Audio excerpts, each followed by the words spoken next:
Drive-by shooting where they shot from the street. They wanted to get out and get up close and personal. Really loud gunshots, just at broad daylight. It was surgical, and the sheriff says it was targeted. And they wanted to empty enough lead into that home to make sure that they inflicted maximum damage, to make sure that they killed somebody. A 4-year-old girl was killed. Her mom and dad and her 7- and 8-year-old siblings are all in the hospital. All of them shot inside their home off Walsham Road and New World Drive when these two fired 30 rounds from small Draco AK-47 Woodstock rifles. The rounds, almost as soon as they come out of that gun, are tumbling.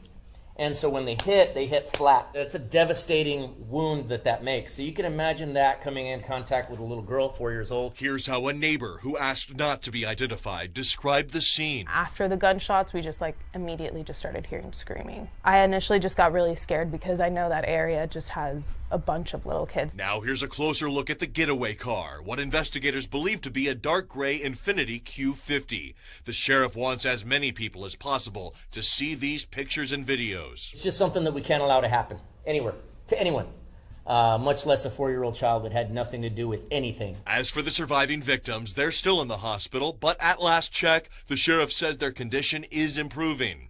Meantime, he says several units, a huge chunk of the sheriff's office, is working to find these shooters. Is it going to give me great pleasure to charge both of these two guys with capital murder when the time comes? Absolutely it's going to. I can promise you that. The sheriff says they have a pretty good idea of who these shooters might be based on communication with the parents shortly before the shooting. It's just a matter of catching them. The suspects apparently knew there were children inside the home at the time of the shooting and carried it out anyways.